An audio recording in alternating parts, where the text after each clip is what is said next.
Lotapa no yo na no lia bovao chuozie mchukwu emeka kondobi ogwebe na yelugo ihe na asụ Igbo n'oge oge nke anyị ka ụnụ na-akpọ ụmụnna anyị ebe dị iche iche na Igbo amaka awụchigo maka na taa ya dị ihe anyị na-eli bụ chi tata na ọ bụ omenala ka anyị na-eme ọbụla omenelu ohe nna nna anyị babelu wee debela anyị emekwa ya a na-asị n'ọnụ oyibo na ndị Igbo nwere rich culture. Anyị nwere ya. Ọ bụ na anyị nwere ya. Anyị fọ kwesịrị ịbụ. Our brother, Dr. Bruno Igwe.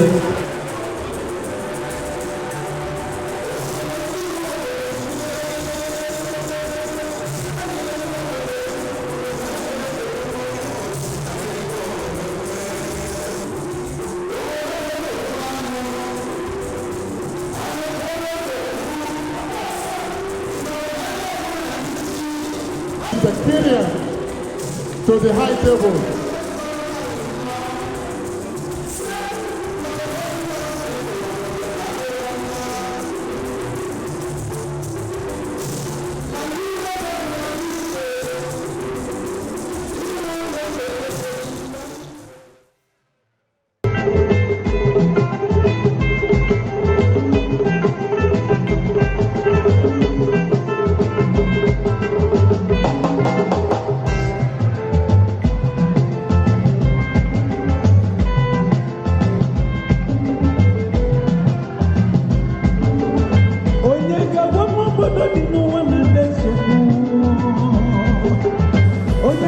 Mr. Jude,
you know, in Igbo land,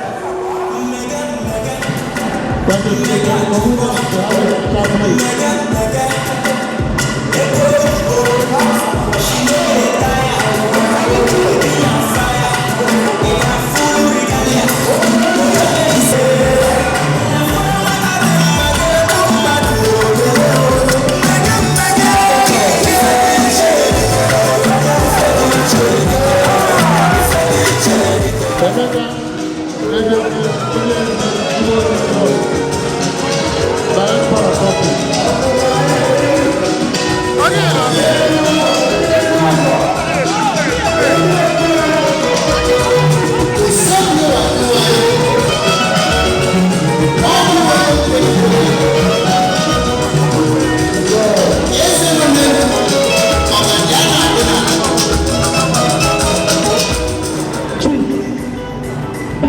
Two.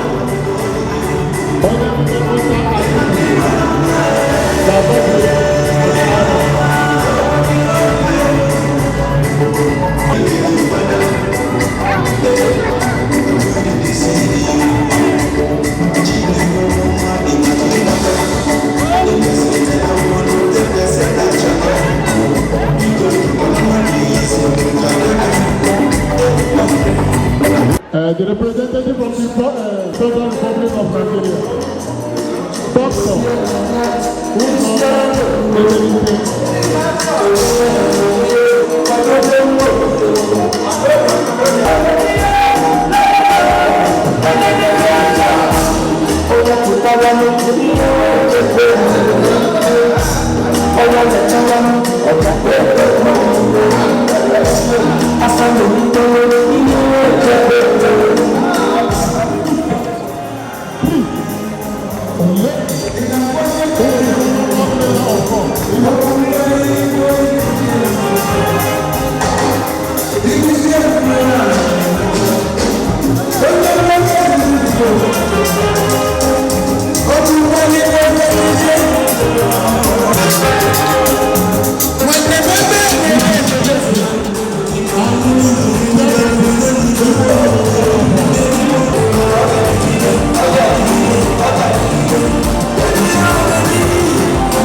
Deputy Lord Mayor, you are welcome. You are welcome, sir. You are highly welcome. Can we please rise up for the national anthem?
Thank you.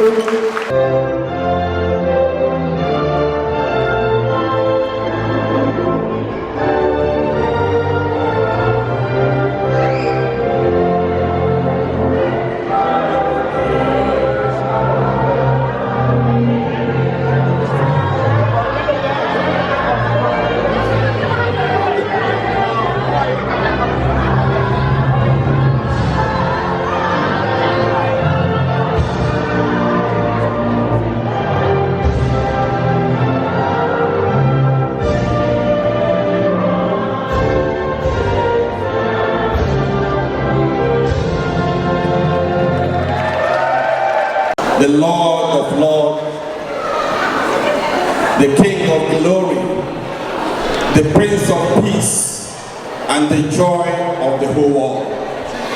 Please, I want to plead with us, wherever you are. You can stand up if you can, or you can bow down your head. Let us reverence our God. Our Father in heaven, in the name of Jesus, we want to thank you. We want to glorify your name. Father, for a faithful and a glorious day that you have made. Your word declared that this is the day that the Lord has made, that we should rejoice and be glad in it. Thank you for the fullness of joy in our heart, in our soul, in our spirit. Thank you for journey mercy granted unto our brothers, our sisters, our friends, our families from far and near.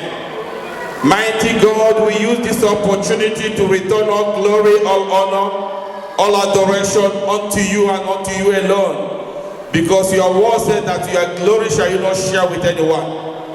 Despite every arrangement, it's you that has given us the strength, the wisdom, the knowledge for this organization. Therefore, we stand before you, O God, to thank you for the nation which you have caused the sole of our feet to touch. We commit this nation into your able hand, ask you for your divine love, your peace, your faithfulness in this nation. We remember our country, wherever we come from. Father, we commit our nations as well into your hand. We commit our tribes into your hand. We commit our community into your hand. We commit every group represented in this place into your hand. We hand over unto you all the leaders. We ask you to give them divine wisdom, knowledge, and understanding. Fill them with the spirit of leadership to lead your people in right direction in the name of Jesus. Heavenly Father, we commit every arrangement into your hand. We pray and we ask that every instrument in this place shall not turn to a weapon against your children. And we ask, oh God, that every vessel that you have prepared to be turned into a vessel of honor in the name of Jesus. My Lord and my God, we commit the rest of the program into your hand. And we specially commit our children into your able hand. We pray in the name of Jesus Christ, you guide them, you remember them, lead them above the hand of the enemy. My God and my Lord, fill them with an excellent spirit. Prepare a place of honor unto them. We pray that there will not be a source of sorrow unto us. These and many other things we ask of you concerning their life. Thank you, faithful Father. Blessed be your holy name. For in Jesus' most dependable name we have prayed. Praise the Lord. You may be seated. Amen to the short, long prayer. One night, okay, it's no short prayer. Man, I'll be a Kabazela Yoka. When I see, amen. Because, okay, if I was now about presentation of the kola nuts. Kola nuts is part of our culture. We use kola nuts to welcome our guests.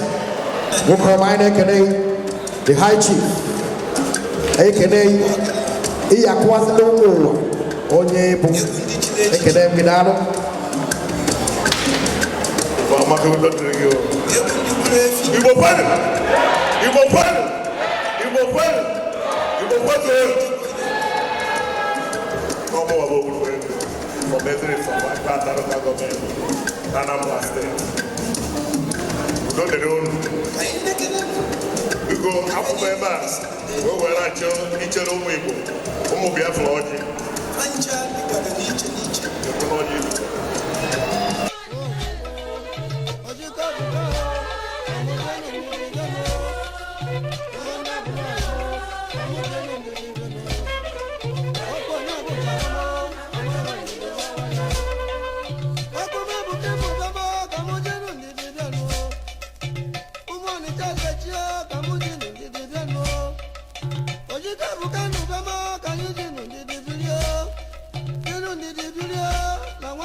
A very big rich culture. You can see the Korean is still traveling. The Korean is still traveling. And what's going to happen right now? African president.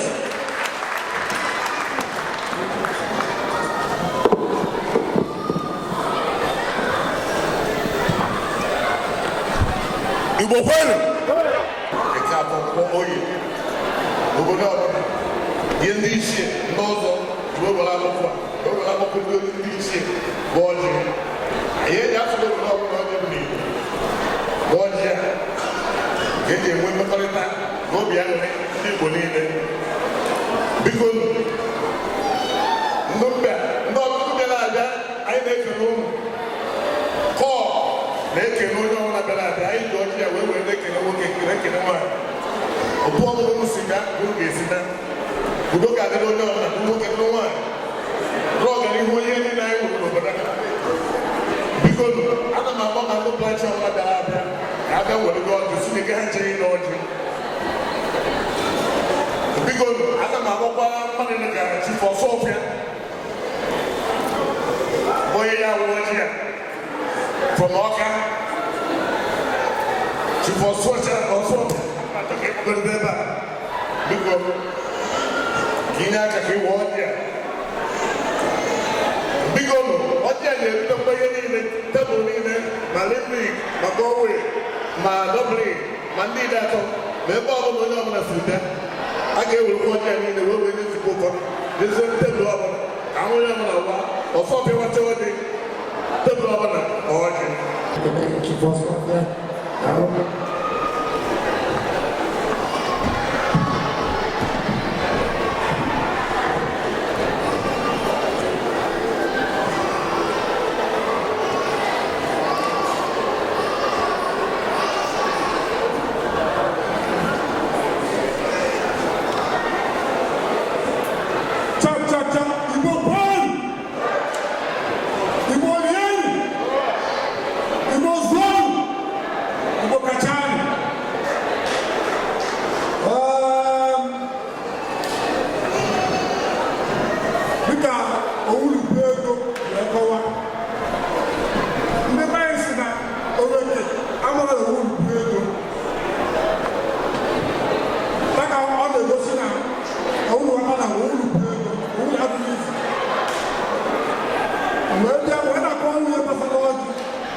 I don't know about it. I didn't As you have been come now, you are going to have them. What I can do, I can do. A woman of origin will hear me what I will actually know now. It was a little plan about what there was a deep album. I'm not going to happen. Every time, no one I want to talk to you. Let the actually go origin. We will be with the mama now or two. I can't get the children. The problem is where we are going to go to the actually, they go to your different. Snawa, you and I.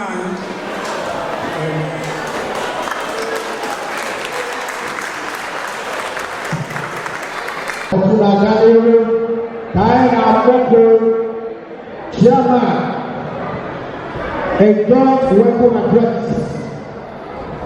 The chairman and the chairlady of Cork, Igbo Junior.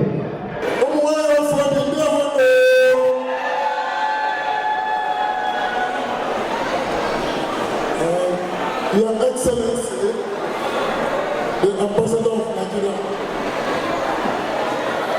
representative of the Federal Republic of Nigeria in Ireland, ethnic groups in Cork and Ireland, Deputy Lord Mayor, Lake Lagos, the councillors, ladies and gentlemen, our appreciation goes to City Council, the Social Inclusion Unit, especially Mr. Tony Power and the Imperial Economy.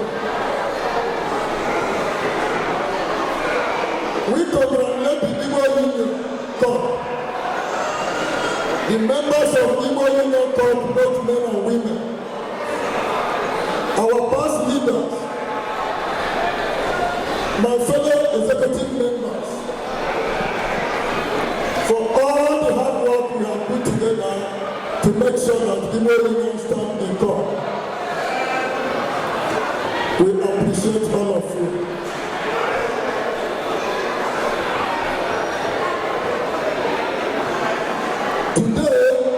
It's a day in Igbo land when we celebrate our culture called the New Year Festival.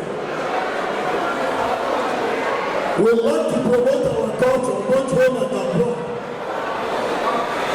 And that is what we are doing here today, to show the Irish community and other nationality the way we celebrate our culture in Nigeria, Igbo land.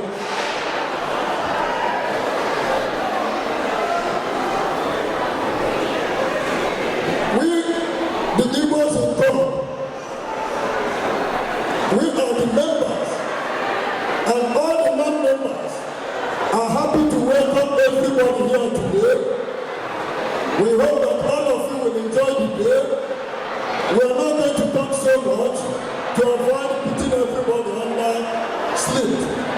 We want each one of us to come up and celebrate, dance, and enjoy yourself. There will be a lot to eat. There will be a lot to drink. Long live Igbo Union. Long live the Federal Republic of Nigeria. Igbo Union.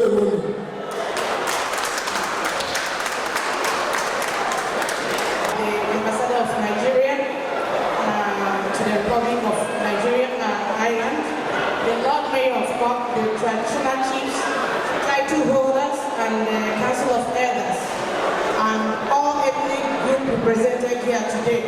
Distinguished ladies and gentlemen, I just want to welcome you. My standing here today is not, I don't think it's by merit, and that's why I don't want to take it for granted. It's a rare opportunity and it's a challenge, but more importantly, it's the confidence that many people have on me. I just want to congratulate Igbo Union Cork for organizing and coming together to put up something beautiful I know it took them time, days, and hours, thoughts, and some brainstorming to be here to get to this point. And 18 of this is something that we bring together to tell people more about our culture and the things that we cherish most.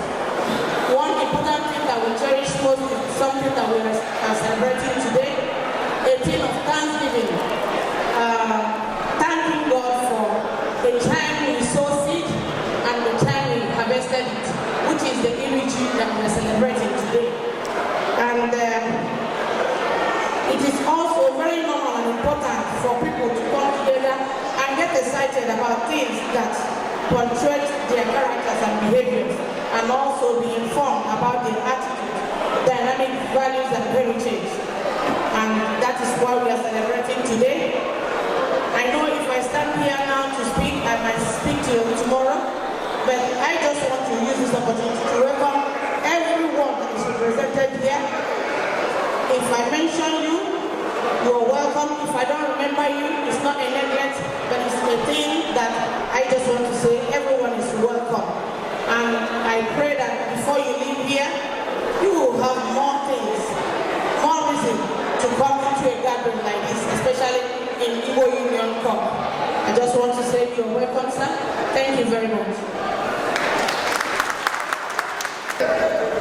One man I told the opening dance by our children.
Official opening of 2018 New Year Festival by the Deputy Lord Mayor.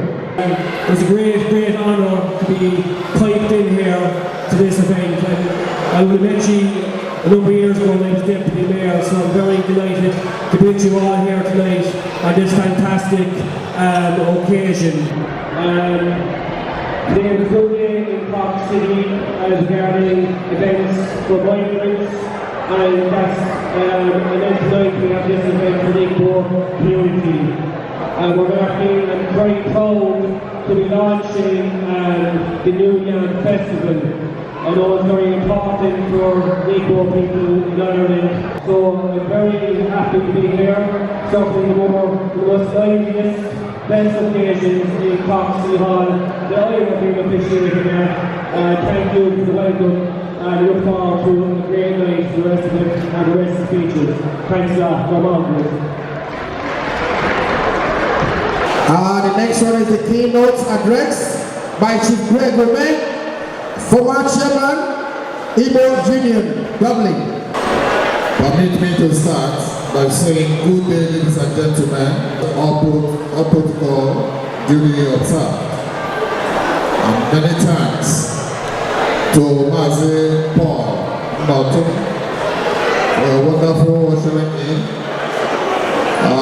Same vein, I want to say a good job being done by Chief Akubunolu of Igbo TV UK for all your warm introduction. Kudos to you guys.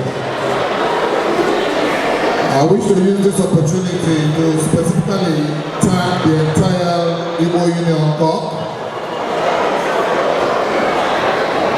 for the privilege to present this keynote at this historic 4th edition of Igbo Union Cork 2018 New Year Festival. I would particularly want to extend a warm welcome to the Deputy Lord Mayor, and also all the members of the Irish community, who though they are non-Igbos, but by association, we are one at this point. You're welcome.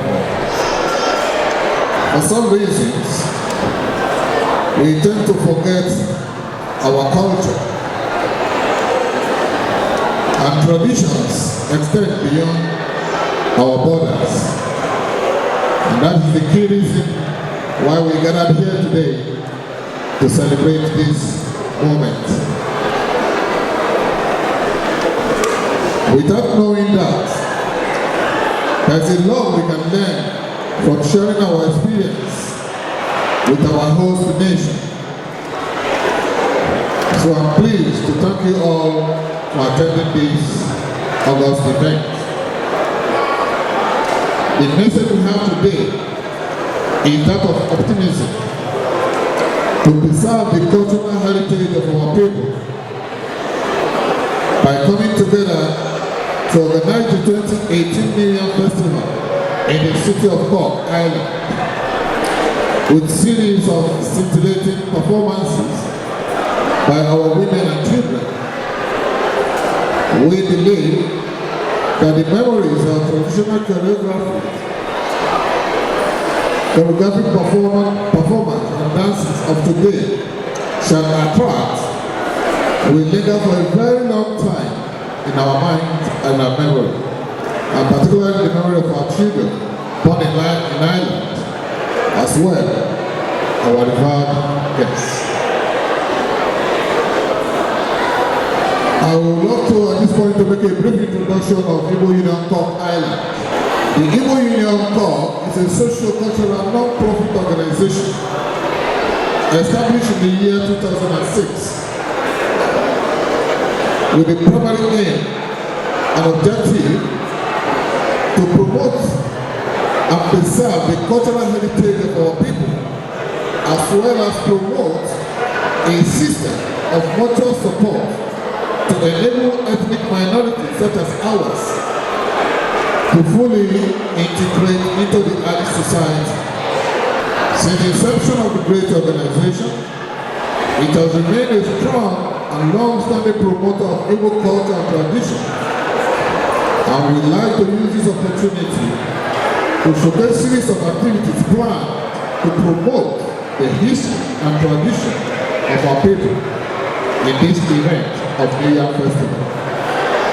We have previously held this ceremony in 2007, 2008, and 2015. They were successful as we drew people from all walks of life.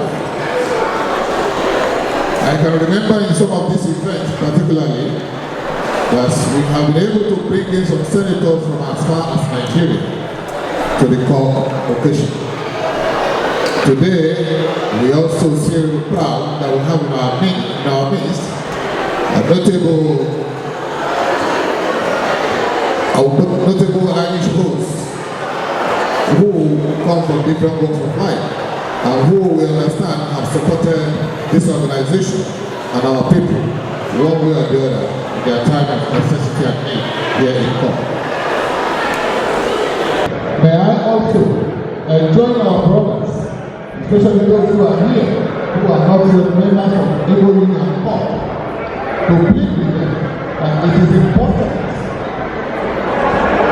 that they throw every other issue aside and make sure they improve their brothers and end this waiting association, that together we can stand forward. Thank you all once again for your time and input. It is appreciated. I hope that you enjoy the rest of your day. Long live Igbo Union Cork Island. Long live Igbo worldwide.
See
You better stand up, say it. Don't give up the fight. One more time. Get up, stand up. Are you sure you get up and stand up for yourself? Right now. Get up, stand up. See it. Don't give up the fight. Most people think when God will come from the sky, take away everything and make everybody feel high. If you know what life is worth, you will look for your son. You can't just see the light. What you gotta do? Stand up for your right. Come on, stand up, stand up. See, stand up for your right. One more time, stand up, stand up. Don't give up the fight. You better stand up, girl. Stand up for your right. Get up, stand up. Don't give up the fight. Which they can tell you that we're together. And whatever and together. We know we understand it. Mighty God is a better man. You can fool some people sometimes. You can fool all the people all the time. Now we say the right. What we gonna do? Stand up for the right. Get up, stand up. Stand up for your right. You get up, stand up. Don't give up the fight. Get up, stand up. Whoa. Stand up for your right. Brother man, get up, stand up. Don't give up the fight.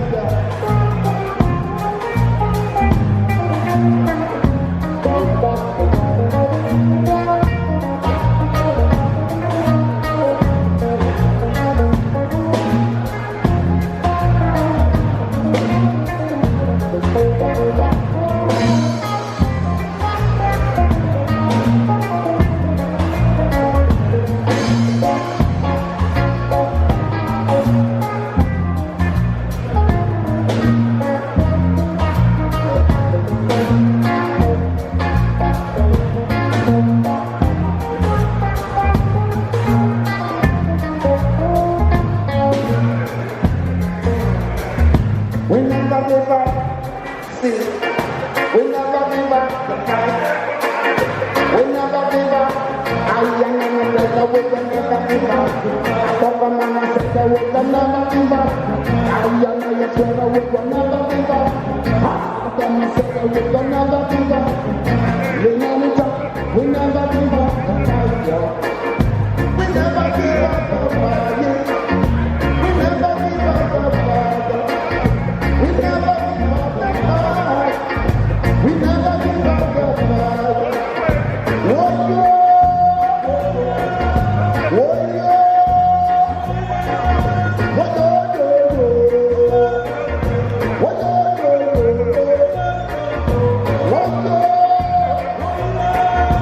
warrior.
may I invite on the 6th of October 2018, n'ihe ha na-eme. Biko ndị Waterfall, Waterfall Kikeni.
From Nigeria, it's a sudden death. I'm sorry to say it here. But you can wonder why you know some wine here. And a service of song good mayor, Echibu Sunday. of our members they help made for the preparation. So we have accept our apology, please. We have an abado. I entered behind the food house. But it's unfortunate that is a few, but with reason, with good reason. So please, I'm now here, but don't be here. Spirit here not with us. So accept our apology. So I say I say member. So he had the neighbor on the inter, but all the one look. Candy cock, I let's say with a candy cock because Unuji can I waterfall in candy chapter, Jikana Kanuni. So Nujina Kunuji. Unujina Kunuji, this one I saw. Unu Papa here again, I got there. I'm not sure no head because we know waterfall Kokuno. The pan go. Daruno. Why you talk from the Daruno? Thank you. Again, I got there. I'm not sure no head because we know what I thought of the pan go. Igbo kwere, Igbo riero, Igbo kwere, Igbo biko na mayono. Ka anyị megide, ka anyị pụta. Alụmasị na oge elugo na-eji ewepụta alụma na-aka anụwa. Ka ọ bụ brosha. N'ọbụ Igbo, n'ọbụla alụmanach, ọ bụ oṣù ka ọ bụ amamihe ọ na-adịrị n'obodo a. Ụbọchị ọgbasị Igbo magazin na Igbo magazin. Mana ihe na-asụ ụlọ kwuo na aga m ewere igwe eji ekwu okwu wee hafee chairman n'aka wee mezikwuo ya onye o kwesịrị inye ya. Chairman of the Final Government, Chairman of Location, I am opening, Chief Ranger, I am opening, Mbiri Nori Scotia, I am opening, Mandela Nori Scotia, I am assuming the President. Makanakini Melo, he opened it, Yelagini, Namazina Anti. Na ebe ọ bụla itinyere na Chukwu ya gosi ebe dị bụrụ mmachi ka ị na-etinye na Chukwu na-etinye ebe na-akpa ya. Agha bụkwa n'ebe a ma itinye ebe a wee na maka n'ime ọrụ ebe a na ngozi ka iji anya. Anyị na-akpọpụ ụmụ Igbo si ụlọ pụpụ ka ụlọ bịa ka anyị mee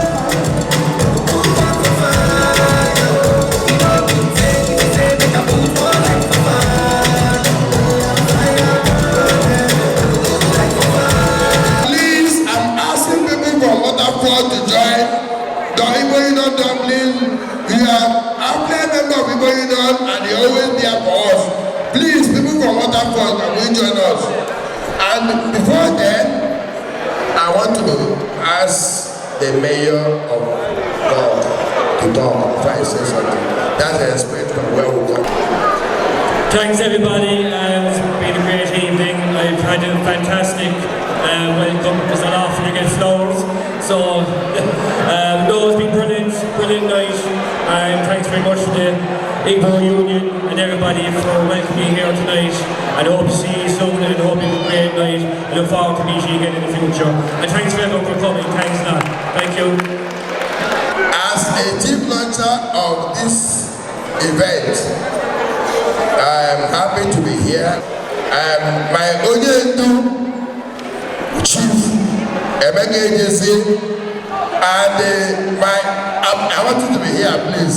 I also Onyendu Big Day Obiako. Where is him?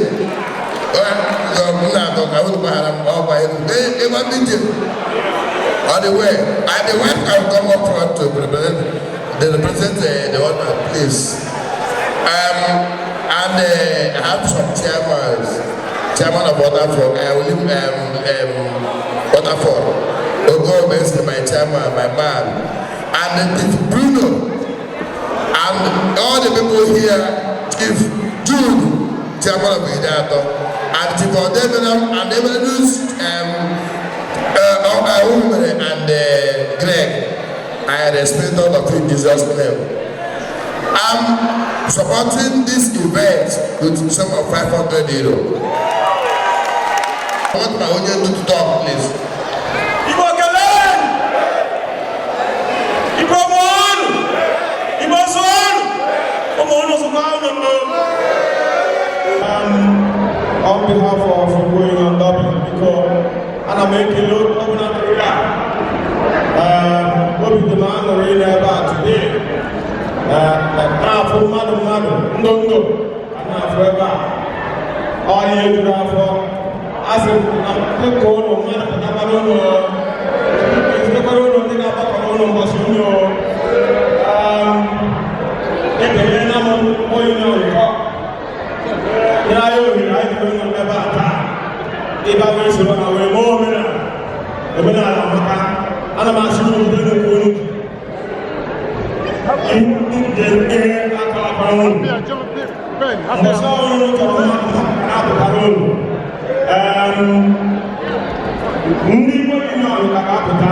so I got my day brief. I'm going to watch you now. Machine I got you over it, and the machine I will have no minute. And they will.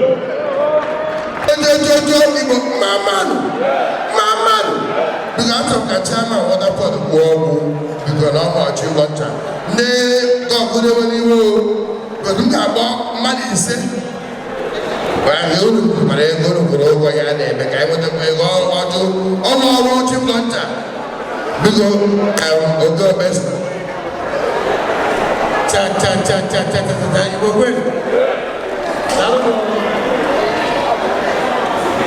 God, I'm making it. I have a million, sir. Have a million, sir. Have a million, sir. If I never go,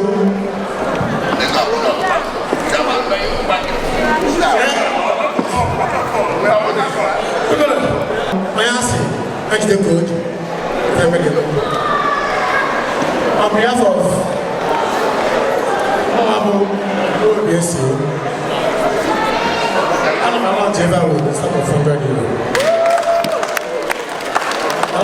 Sir, sir, I want you to talk to God because Ebo chairman.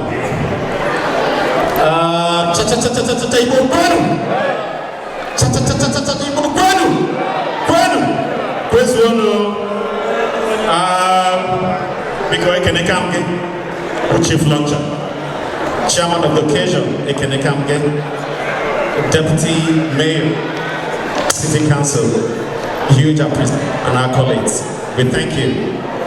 Because Konyechi, Yazare, Indiana Ekene, Akarana, when I recognize the Indian Nene, they are in a hassle from Dublin, because I make a new. And then you see different counties. I make a new. Because Onochani Neso, Ibojina Gani, Makanowe here carried John of Dine on Yatata. Nandi Boni Nesi from different counties where back on Kaiwike is celebrate our culture, mana culture na Igbo Kemba. Mana ihe kachakwanke ọdịkwa mma na anyị ga-ebu ya nwanne nwoke bụ onye isi ndị Cork Ben Uzoma ana m ekene gị a huge privilege abịa n'ọchịchị ndị Igbo atọrọ gị and ụmụ ihe ndị niile anyị mụtara anyị ahụghịkwa aka ọrụ ya na Dublin hụkwa ya na Cork ndị Cork wee find ya gị wọdị ka ị continue na-achị ha ndị Cork adịrị unu mma o ndị Cork ga-adịrị unu mma o na abịara ebe a tata almost all the counties in Ireland are represented because all call for a standing ovation for Cork City Council na ndị Igbo nọ na Cork because ka a na-akụ na aka na-awụlụ aka na awụ ihe eji ekele mmadụ ọ naghị akọ akọ anyị hụrụ ya n'ọchịchị gị hụkwa ya n'aka ọrụ ndị Cork ihe ọ dị na ya anyị na-alọnchi brochure ndị Cork n'iri ji ya ka m kwuo okwu nkenke onye isi ịwụkwara onye isi ndị Mbaise ọ nọ ebe a n'aha dị na my family biko anyị na-asọpọtụ ihe ndị Cork na-eme with a sum of 100 euros. Chief and Sir Ahmad, you know, chairman and president of the Mbaise. Understand me? I'm okay tonight at the Maga Church. Because onye na-ebe agwọ onye ji egwu na Dublin. Nwa ya nwoke bụ the first president of student union na Dublin. So a na-egwu ọgbọ onye na-ebe a agwọ obere mmadụ. Biko onye isi. Igbo kelee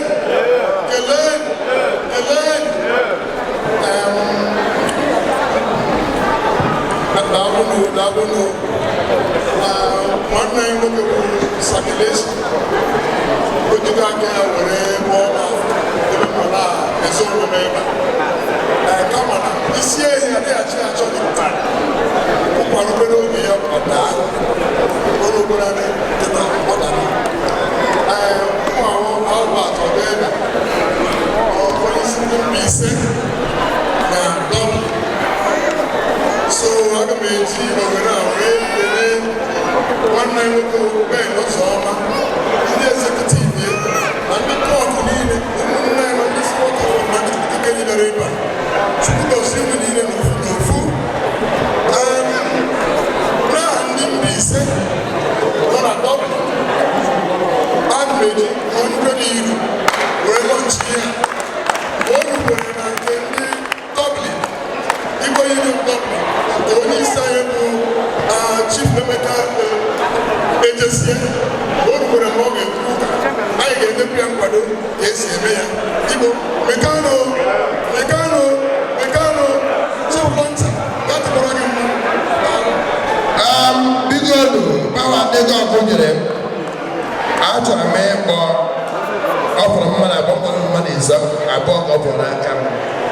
Achọrọ m ịkpọ onye ndu Igbo Union onye Sakilesi Europa, which is chairman of the occasion.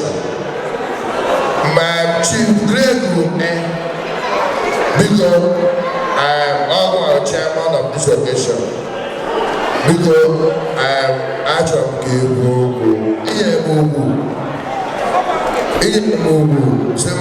before you, all respect. I don't know if you will be a wounded and I only will you. After Sakilesi Europa, now I am left and where right. Yeah, money, I'm not going to the other daughter. You know, man.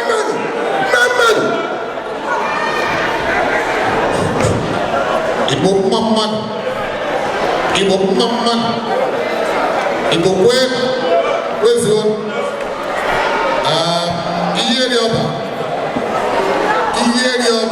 Chief Isaac, Chief Lonchai, Ekelenge, Mobna, Pido, Wabo Guafa, Ebata, Mama Boho, Madoneka, Anzi, Abu Keti, Steve Hodge.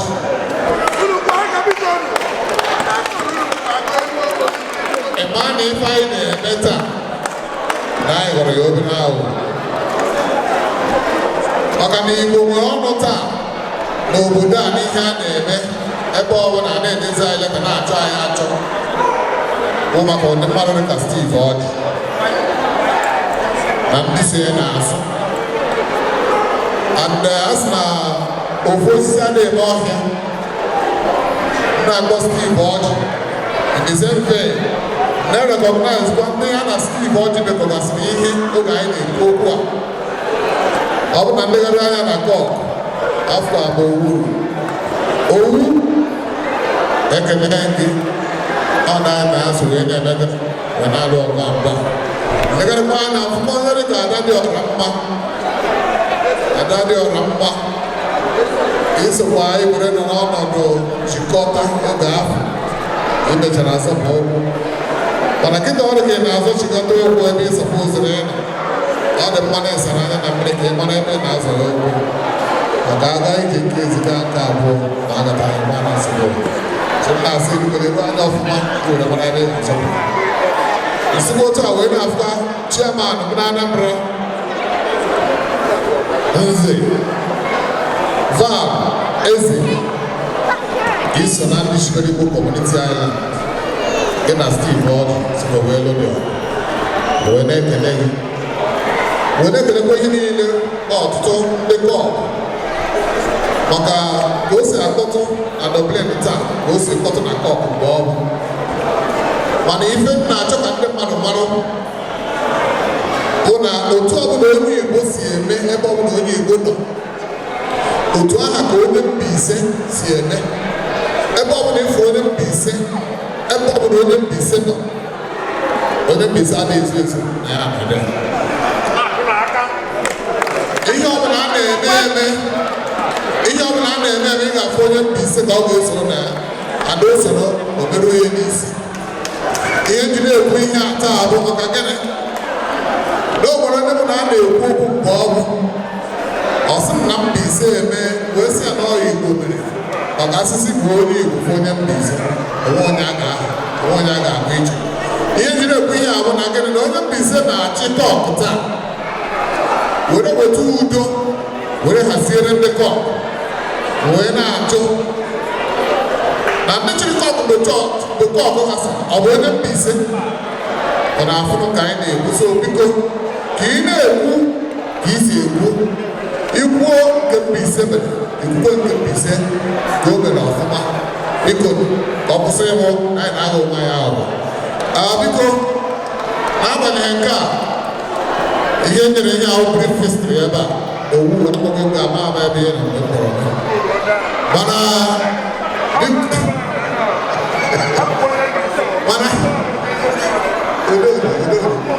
owu onye bụ founder nwa onye na-anapụghị ya o mere eme biko ka akwụsị ikwu n'ọtụtụ okwu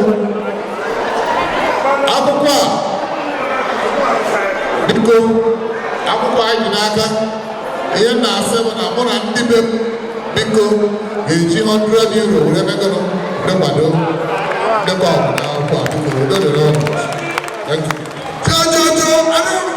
agụọgụ mmadụ biko nụ o nwere onye dị very important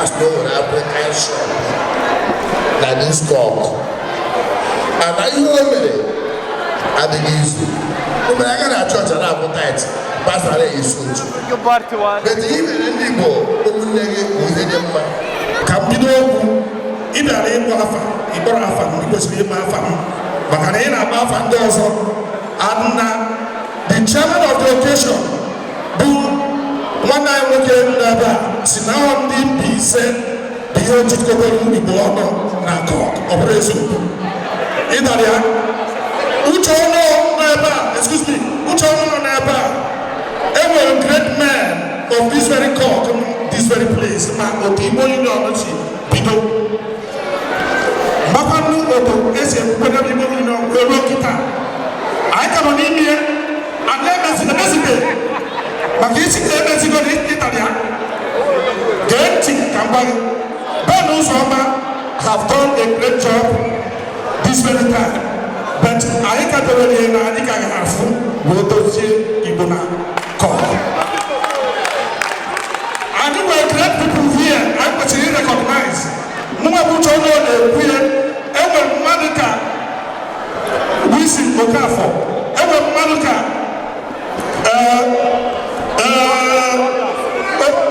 Igbo bụ ọkala anyị nọ ebe a enwere mmadụ ka mmadụ ike na Emeka Ikebasi ọ nọ ebe a na-abụ great people in this very Cork na ihe mụnwa na-arịọ bụ ka ndị Igbo niile ma ndị nọ ebe a ma ndị na-anọrọ ebe a maka na enwere ndị na-ekwerebeghị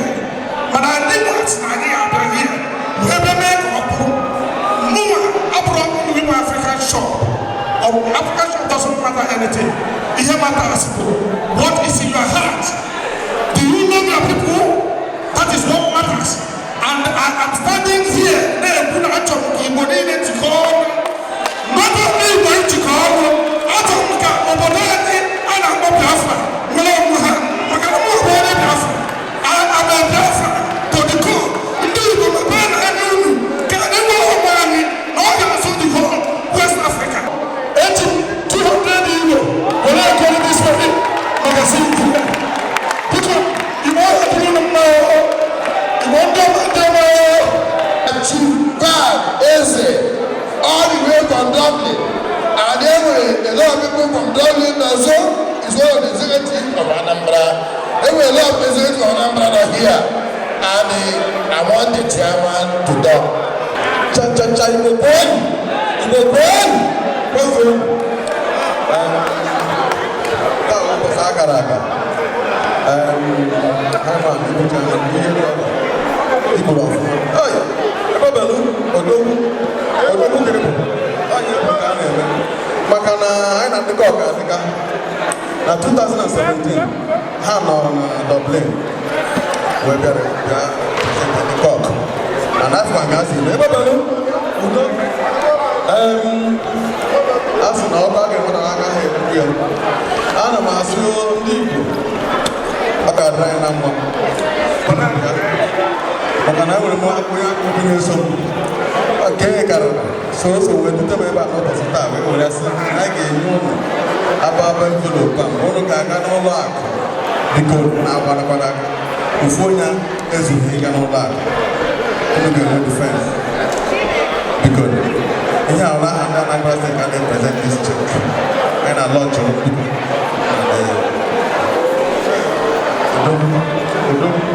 ihe dị ọgba ọhịa egwuru ka a na-eme mgbe ugbu a ka ị bịara odogwu ga-egwu so n'aha Anambra Steeti ana m enye mmadụ dịka Ebebelu anaghị na-agụ biko iwe prezident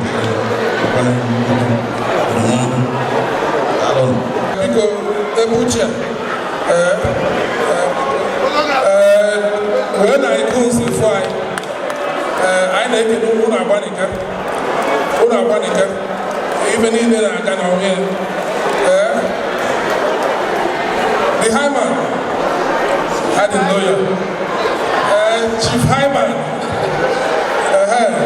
ndị otu ndị ike Oga Greg anyị na-ekele onye ndu daalụ na hinne ma ndị mkpọ ma ndị makọ ha ije obi ya nwanne m nwanne daalụ na hinne biko Cork ya gazielu ụmụụlọ so daalụ Sani ndị mmadụ na-akpọ ya kwọntọchị ha kwọntọchị onye na-atọ ọchị ego adị ụmụ ndị mere ebe a maka owu and owu isi na people that they were dike Sani ọnwụ masị na akpọ gị ada nọ onye ewu ọgwa gị na-akpaka student ama m onye ewu and I'm very happy that's na ito na Cork n'ebe a gị bịụtawa ahụ nke ọgị hụrụ mmadụ and I want you to come and show Cork onye ewu igo mmadụ Jehova bụ eze afọ abụ Sani popularly known as One Touch ụmụasị na ndị bidoro na Cork ọtụtụ n'ime unu ama m onye ewu ebiri Cork from 1995 the first person that I Cork first black man Nana Boseras all over the Cork Island the beyond the obodo a bitekwa ya aka soro ndị mmadụ mmepe ụzọ mepere ndị ochie ụzọ n'obodo anyị ahụmụ m ka nọ na Cork na-represent Ireland na national level na sports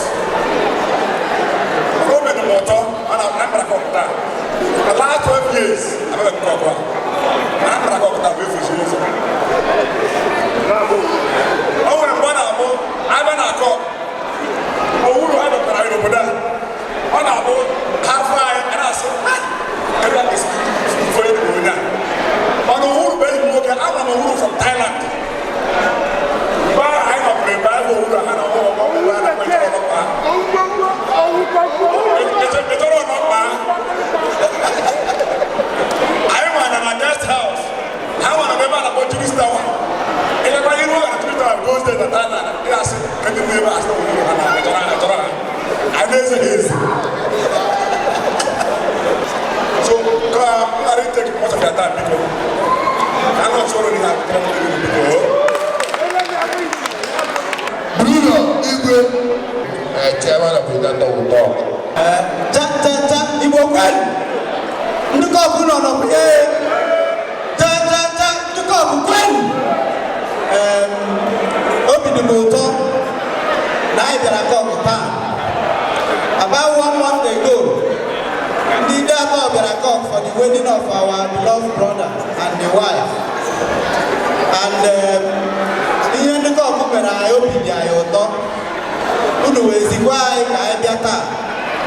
And anyị bịara n'uju. N'oge na-adịghị anya, my chairman ga-eme ndị ga-enyere ya aka wee bute envelope anyị buru wee bịa.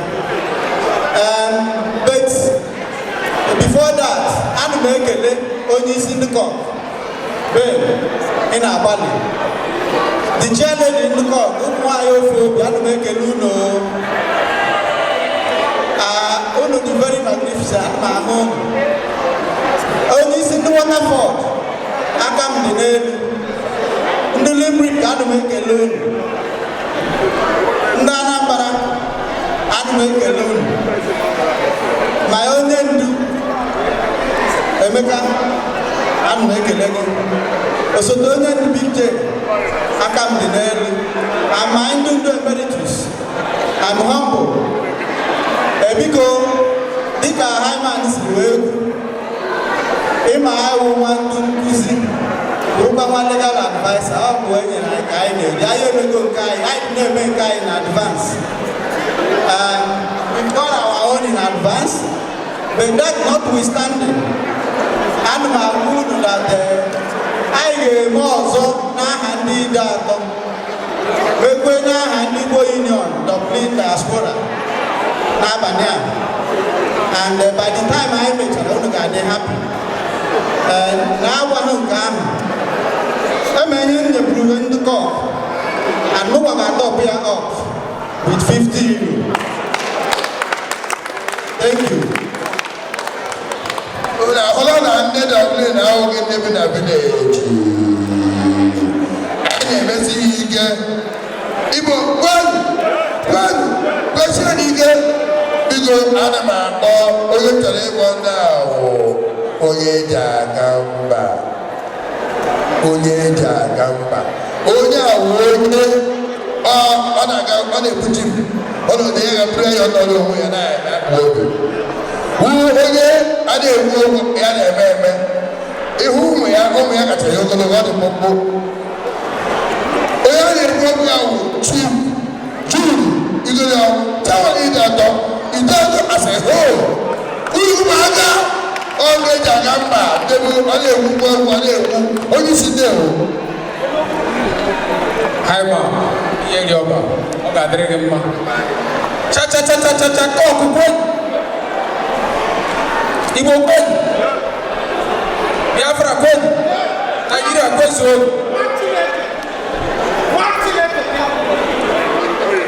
Before m na-aga n'ihu, Hyman emego m introduce as okenye ụmụ ya ka ogologo. And ọwụ otu a ka m hapụ.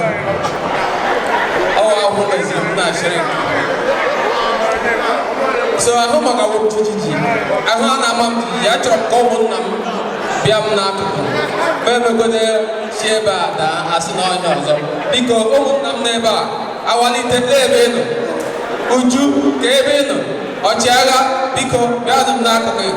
Ma emegodo mara jijiji daa. At least ndị nọ n'akụkụ nwere ike ịghọta m.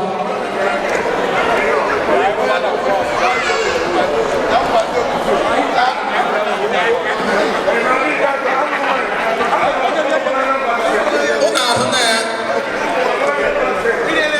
Biko onye gbasara ide atọ, anyị bịara hịa ala Paul, nwanne ọ ga-adịrị gị mma. Ọ ga-adịrị gị mma nwanne m. Chairman Cork, Saben, Chief. Kwuru gị okwu nwanne, ọ ga-adịrị gị mma. Ndị Cork niile nọ hịa, ọ ga-adịrị ọnụ mma. Asa onye fee eze ri aka.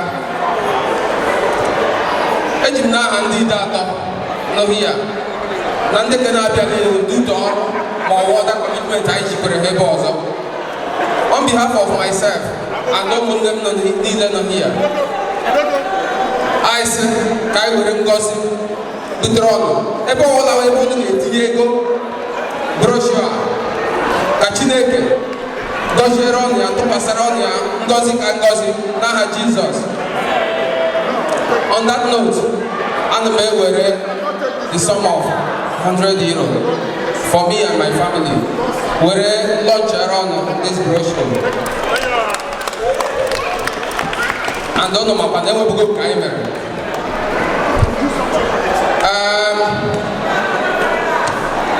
Biko n'aha ndị ụmụnne m bụ ndị ide atọ, aga m akpọ ihe ahụ bete enwere envelope anyị ga-enye ọnụ.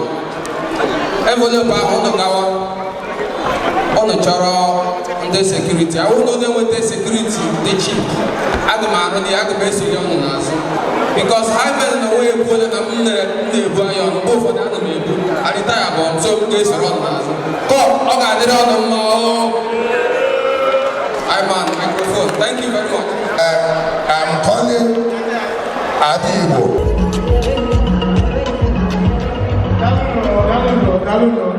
Thank you very much.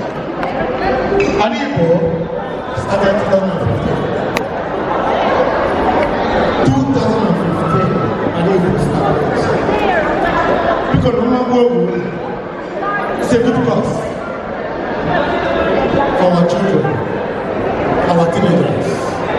We enjoy it and they love it. By next year, I strongly believe that Cork, Limerick, Galway, together will bring an Igbo contestant.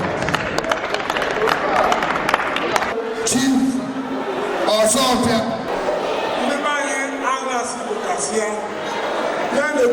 Igbo rieni, zuonu, kachani, na amara ndị be m. N'ụfọdụ ndị otu m akwado m.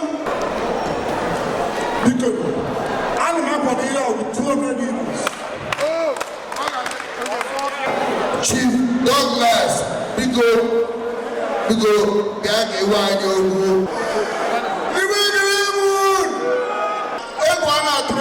Wee buru ụzọ anyị nwabụ ndị Cork wee buru ụzọ wee na-awa ji. A sịkwara onwe ndị nwa ji mana anyị nwere idea, ndị Cork anyị nwere idea, so anyị nwabụ ụzọ wee na-awa ji, so ego a na-atụrụ anyị onwe ndị ọzọ ka ya awa mana ha awazi agọzi anyị mana otu o si wee dị is na I'm very happy na irrespective of nsogbu ọbụla anyị na-enwe na Cork, na anyị ka ejikọtara onwe anyị ọnụ. Di na nwunye na-ese okwu, esetekwe emezie.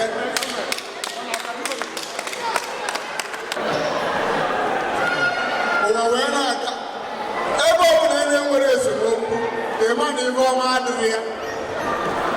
Ka mgbe ọ bụ eziokwu, ebe ọbụla onye nwere esemokwu, because even if the way is a move, men nke ọzọ sị eme nke ọzọ, eme nke ọzọ, onye ọbụla dịcha right in his own view, mana otu ọbụla o sikwa ya na at the end of the day na njikọta n'onye bụ ihe kacha nụ. Mgbe na-ekele ndị Dublin, na-ekele ndị Waterfall, wee na-ekele ndị Limerick na ndị ọhaneze bịalụ awamụja anyị na-awa nke taa. Anyị bụ ndị Cork, mụnwa bụ Igbo nwoke ahụ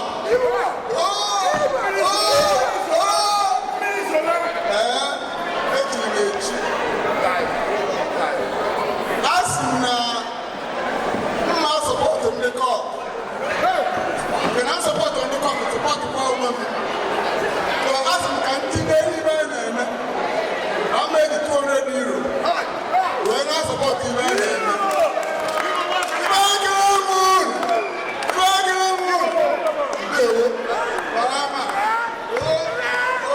Biko, ana m ekene ndị Cork n'ụbọchị nke taa. Girigiri wee bụrụkwanụ gịnị bụrụ ugwu eze. Biko, agaghị m egbu oge anyị ebe a. Mụ na ezinụlọ m ni ma anyị gbalụ ụzọ dị ogologo wee bịa ebe ama m n'ike wee ike dịchazie biko mụ na ezinụlọ m ga-eji 100 euro wee kwado ihe a na-eme ebe a ndewo Igbo mmanụ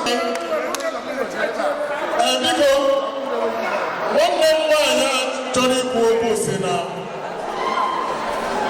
ote dị chief lọcha siri kwuo okwu na ndị ọzọ bịara sọpọtụ siri kwuo okwu na ọ chọrọ ịlọnchi akwụkwọ a I've not been nominated to pronounce the figure mana enwere onye ọ kpọrọ sị ka okwu oge ọnụ ya ọta alọnchi akwụkwọ anya biko Mrs. Kate Iwoma biko bịa gwa anyị ihe our sister kwuru surprise gwara anyị ndị ihe atọ ndị Dublin ndị Waterford ndị Limerick Cork anakwa abalas Cork kwado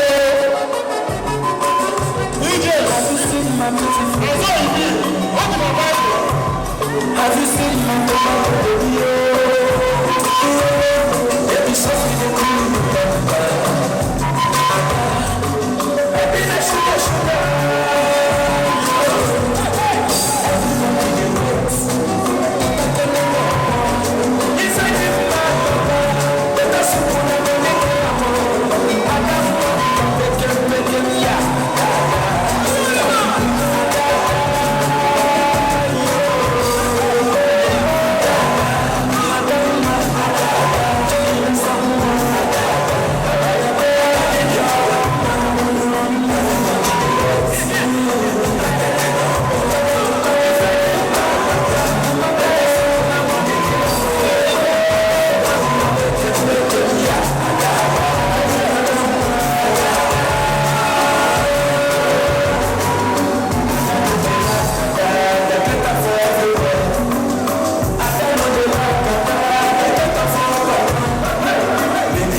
Jesus. God bless you. All of you may deserve to.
With 150 euro.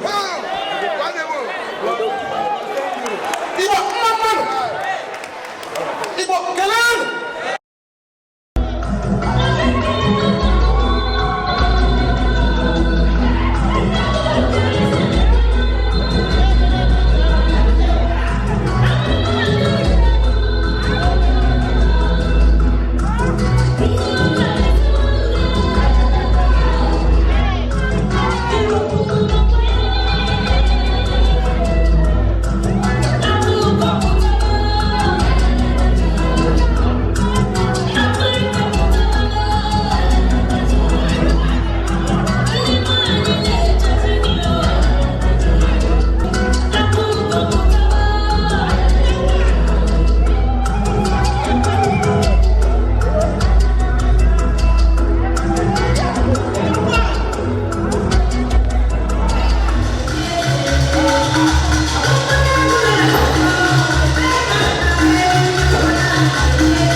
malụ nwata na ọ na-arụkwuru ya ji nwa a na-awata anyị ibe a na-awali abụ ka ọ dịrị ndị Igbo mma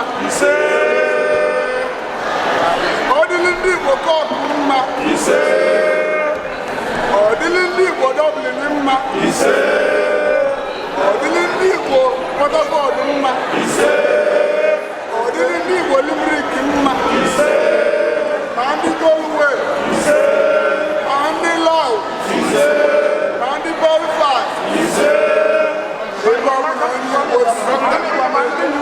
ma ndị Igbo Amaka ma ndị Drogeda ma Oke ma Orie ma ndị Kotlis ma ndị Biafra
Don't bother, Emma, Emma, Emma,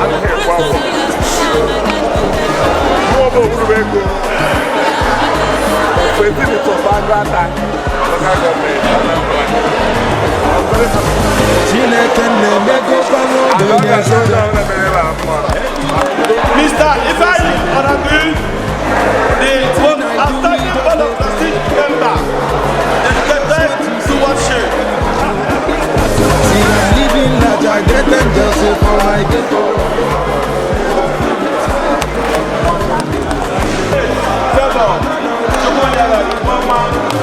For award us outstanding leadership award.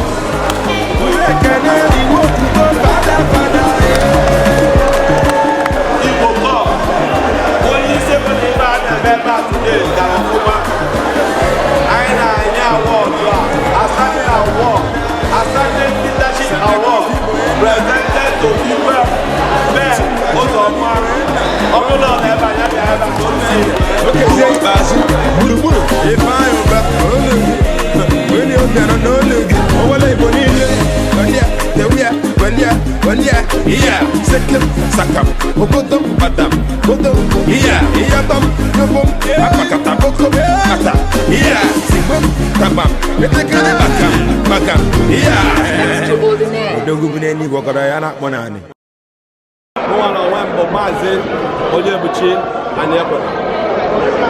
Album Secretary, Igbo Union, Island, Cork.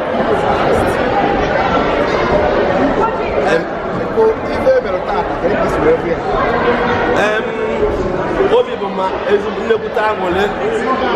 Ihe ji si na obi bụ aṅụrị bụ na o nwere ihe dị ka na mmadụ kpọrọ ụmụnne ya oku azị ya ilegharị anya n'ebe a owu wee nọgide wee rue na elekere oge dị otu a efu na anyị nwere mmadụ.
Igbo kwen? Kwen? Kwezun? Onye nwe ụlọ emere ọjị. Igbo si ewetara ọjị wetara ndụ. Mgbe mmadụ bịara na Kenya iweta ọjị, o jiri na ịnapụtara ọbịbịa onye ahụ. Anyị were ọjị a na-eche ndị bịakwutere anyị, ndị ọbịa anyị.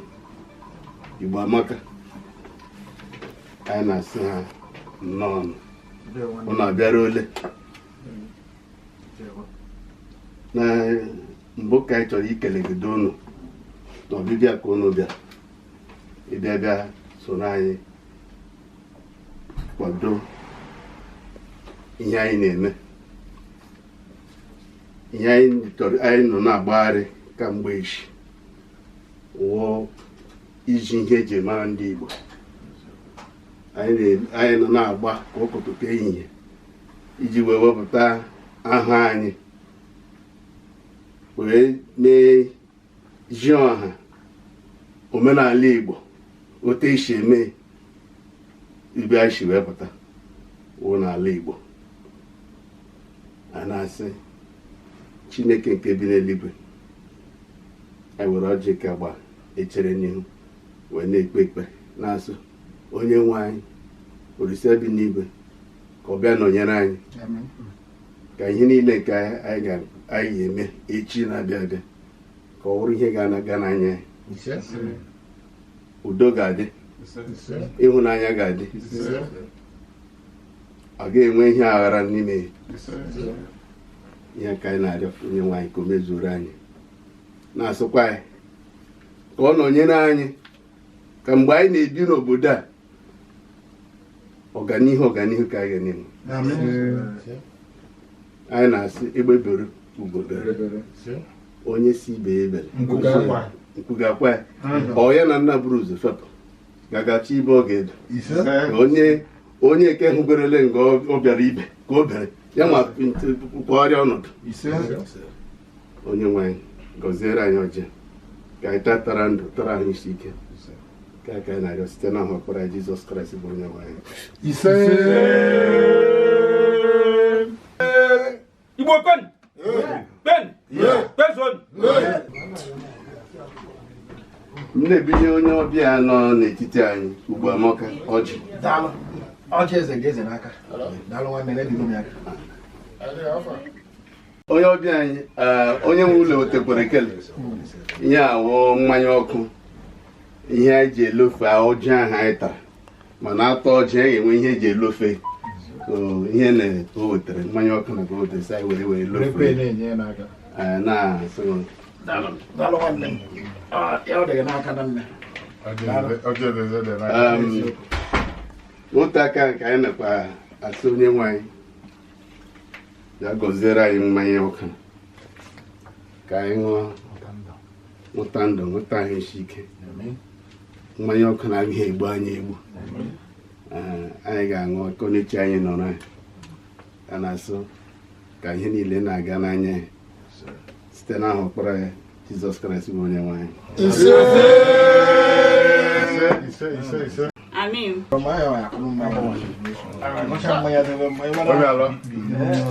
Bekee ejide m narị n'ọlụ taa kpọcha nkwa anyị ma ṅụ ya ṅụrụ ya nọ Okpere ekpere ọ sị gị ma ọ ga-egbu ị gaghị ekwu ya n'ọnụ. ị ga-aga ọrụ nwe ọ ga-apụ Ụkwụ abaghị n'anya o kpochapụla akwụkwọla ekwule ngwadozi onye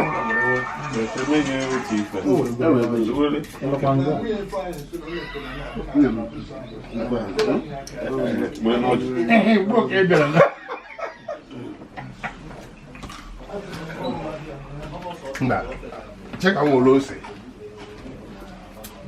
ibige bishọp ọjịji aka bụ ya eruzi na ka ga-ewepụ otu aka. omenala Igbo. What do you mean? Iji aka bụ onye kpụrụ mmadụ uwe n'ime na na-eme leme tim ọhụrụ na mbịa na ọ chọrọ ikwu Mọ onwe mbụ onye bụ Chianekwe na abụ sekretarị Igbo Union Island Cork chapter. Ị na-anya n'akụkụ ma efuchi amaanụ m anyị nọ na-akwadobe maka iri ji anyị ga-eri tomorrow. Ihe dị n'ime ka anyị na-agbagharị na ya wee ka anyị wee gbaa mbọ fụ na ọ gara ọfụma. Onye maka anyị nọ n'ime ya elugo anyị na-ene anya na everything ga-agasị ọfụma afa Jizọs bụ onye nwe anyị. Amị. Afa m bụ onye bụ Chianekwe na ọ mụnwa bụ sekretarị Igbo Union Island Cork. Ị na-anya na-akụ ma efuchi amanụ na anyị nọ na-agbagharị ife dị na iri ji 2018 ma anyị na-akwadobe. Anyị na-alụ ọlụ dị n'ime ya abalị ụtụtụ echi ka ọ ga-eme n'ama. Anyị na-alụ ọlụ dị n'ime orika mana anyị agba mbọ fụ na ife niile ga ọfụma. Ọ bụ ya ka anyị na-ayọ n'aha Jizọs Kraịst bụ onye nwe anyị. Eleghị mere ihe o kwuru ugbu a. Ihe o kwuru dị mma, o kwutere ya maka na mụnwa chọbụrụ ikwu ya ọsọ m ka ya kwụzie ya. Enwere ihe rekọdụ na ya. M kwuru biko Igbo ekwuru ọgbama otu Igbo ndị onwenu Igbo kwenu biko nwanne m Igbo amaka wụ Valụ nwanne anyị nwoke gị na nwanne anyị wụ Silas ndị eji eje mba anyị nwa wụ ndị Igbo na-enwe aṅụrị na unu bịara imenyere anyị ịbịa ịnọ na ihe anyị na-eme na Cork wụ ebe anyị na-achọ ka anyị gosi ụwa omenala ndị Igbo ka a na-akpọ culture. Ọwa anyị nwakwana wụ Igbo Union nọ na Cork. Ụkwanụ dị Igbo Union wụ ihe ọha mechaa ndị Dublin na Waterford na Limerick esotewe ha. And anyị nwabụ isi na Dublin na Ireland as a whole. Ọwụ ma Cork ihe ọbụla anyị mechaa na Cork ị ga-afụ ị ga-eme echi ha ga-ekwukwu ya wụ ndị si Dublin na-abịa ga-asị na Cork na-esetikarị a very high benchmark ha na-anaghị across so but anyị na-ekele unu na iji unu bịara unu emene ma were na anyị ka nwanne unu were na anyị Igbo Union asị Igbo Union unu na Cork unu eweli asị na unu bịara imere ndị Igbo Union na unu bịara ịkwado Igbo group unu nwere unu so belong ọ na Cork na ji ha na-eri and na-agwakwana gị na onye anyị jiri mee ka anyị mere afọ 3 gara aga nwoke Yoruba anyị jiri mee DJ Abbas ka na-achọkwa ka anyị kpọọ n'ihe ọzọ mana anyị bịara bịa lechaa nsị kedu ka ị ga-esi kpọọkwana hapụ nwanne anyị na-eji akpọ onye ọzọ ọ bụrụ mma ahụ o mere mebi anyị ga-asị na o mere na-amaghị ama mana nwanne anyị ka anyị na-epromote anyị ga-promote kwenu gị ruo n'isi ọ nwụrụ ga-ebe anya mmiri akọrọ ya n'anya nwanne ahụ anyị na-epromote kwenu nwe Igbo amaka Chief Valentine Akudinobi CEO Igbo Amaka Group of Company UK ọ ndị eji eje mba onye anyị na-epromote siri jide nke iji onye ga-afụta echi ya sị na onye nwere gị enweghị mmadụ mara na onye ahụ ọhụghị ahụ ụzọ isi na ike ma nwere na anyị asị aka na-abụ ịchọ ka aka gị chapụ aka abụọ ka ị ga-asa ka anyị na-akwado gị na-epromote gị werekwa otu a na-epromote anyị nwa asị ndị nke gị biko ọwụ ịnọchi ije bịara ga-ela gị were ya ịgba akọ gị wepụ na ndị nke dịbụ mba aga mana nke ka mma asị unu emene ndewonu Igbo kwenu Igbo kwenu anyị ga-agwazi unu onye nwe onye nọ ebe a ụmụnne anyị ndị nke nọ ebe a ọkwanụ mụnwa wuo Igwe Ben Ụzọma onye odibo onye ọgọozi onye odibo onye na-eduga ha na ma odibo ma ha niile ọmụnwa wuo na n'Igbo Union nọ na Cork onye osote onye ndu wụ Ikechukwude Elias Bishop biko afa m bụ Ikechukwude ọmụma bụ osote onye ndu Igbo Union so daalụ Igbo amaka nnọọ ka anyị nabatara iji unu bịara unu kachakwa n'ala ụkwụ njide ka m ga-eji na udo dịrị unu mmadụ Jerube Owurobego one of his ministers for Agwata. I'm one of the BOT. And I want to whatever. Here I am ever. I want a Sunday see where we're with you today. So I'm making a go with Bamaka.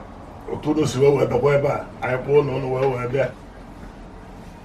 Gilly, who was there? So I'm making a job on that. I'll be doing that.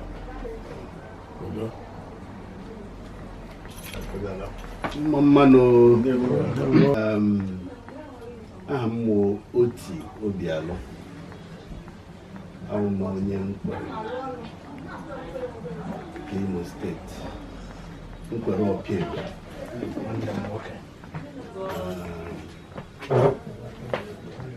I'm a member of the BOT. Obi ọrụ anyị rụrụ m ụtọ na ndị otu anyị na ọbịbịa nwanne anyị nwoke, ụmụnne anyị nwoke abụọ bịa kwado anyị. Ọ bụrụ na ha bịara biznes, ahụghị anya na ha bịara biznes, bikọs o tegele m na-ahụ nwanne anyị nwoke na ihe onyonyo na telivishọn ụtọ na-esi akọwa ọdịnala Igbo. Anyị na-asị unu abịara ole, anyị na-ekele unu so far ọbịbịa unu bịara, na-asị nna okwu unu jiri bịa unu ga-eji ụla, ka onye nwaanyị gọzie unu n'aha Jizọs. Igbo kwenu, Igbo kwezuo unu, udo ga-adị. Onye na-ekwu okwu na-abụ Ifeanyị Ọlagụị, onye isi ọfịa Agụata Local Government, Anambra State. Abụ m a member of Board of Trustees, bụrụkwa one of the foundation members of Igbo Union Ireland. A sị na ihe agba egwu anyị bidoro ka aka na-agba, ndị obi dị m ụtọ na egwu a anyị bidoro gbaba mma akpọ ya ahọ 18 gara aga, na aka na-agbatọ ya rukwuo ugbu a, ndị ji agbarakwa ya na-aga.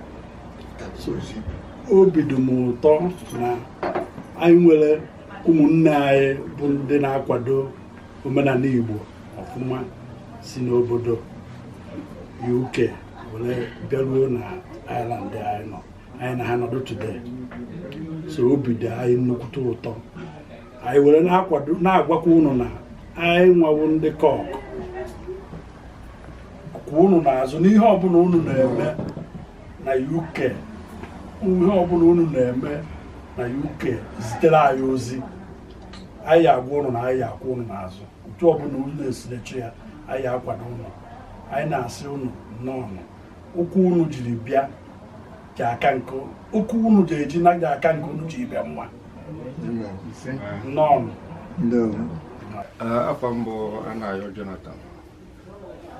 Igbo maka ihe bụrụ na ndị ihe ọma, anyị asị anụ na-ebu ụzọ na-eri ihe ọma. Mụnwa jiri ebute ha, so adị happy. Ịgwago eziokwu, ana m anụ Igbo maka ihe bụ mmanya face to face, so adị m happy. Ọghọtago ụbụna mụnwa jiri ebute unu today. Anụ m asịkwa ụnụ, okwu unu ji bịa ka unu ejiwe ya ala. Anyị obi dị anyị mma otu unu so bịa bịakwa ịnọnyere anyị, like my brother kwuru na mgbe ọ bụla unu kpọkwara anyị sị anyị bịara ụnụ na UK ebe ụnụ, anyị nwara abịakwa mma na onwe m ma bịa personally. Ghọtago? So thank you guys for coming.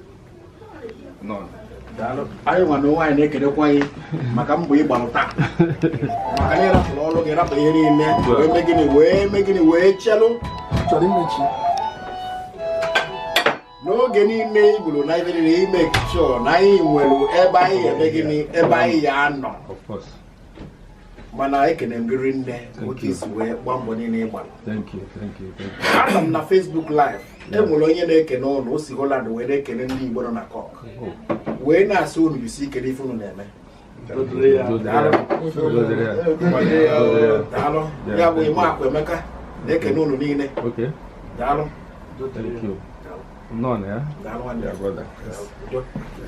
Igbo kwezuo unu.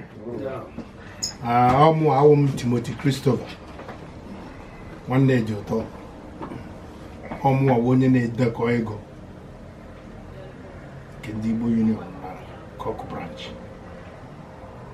Anyị ji ohere a na-asụ unu na-eme ebe ọ bụ na anyị kpọrọ unu ka unu aza, onye nwaanyị ga-anọnyere unu. Okwu unu ji bịa ka unu ji eji ala, na-asị biko otu ụmụnne m siri kwu, ebe ọ bụ na anyị kpọrọ unu na-aza anyị, mgbe ọ bụla unu kpọkwara anyị ga-aza unu. Igbo kwenu. Igbo kwenu. Igbo kwezuonu. Mụ na onwe m bụ Maazị Onyebuchi ya na-ekwena. Abụ m onye Ogidi, Idemili North Local Government dị na Anambra State. Ọmụnwa bụ Secretary Igbo Union Cork Island. Ife gbasara ife ọbụla na-ede Igbo ọma ana m aza mgbe ọbụla. So eji m otu aka wee na-ekene Igbo Amaka na ndị otu bịara ịghaziri anyị ihe anyị na-eme ka ụwa niile wee mara na ihe dị mma na-eme na obodo Cork. So ana m asị unu nnọọ daalụ m. Daalụ. Ka ozi na-erute m aka ugbu a bụ na Ada Igbo ya Blessing Jegede na-ekene ụnụ ya bụ Ada Igbo na gịnị na Birmingham na-asị ndị Igbo nọ na Cork ọsọ ụnụ daalụ nọ ndị ewere siri ike. Anyị na-ekele aha m Paul Nnọtụm. Esi m ebe na na-ekwe n'isu LGA Imo Steeti. Akwa m otu onye n'ime ndị Igbo Union na Cork. Akwụkwọ m ọnụ na-ekwutere ndị Igbo na Cork.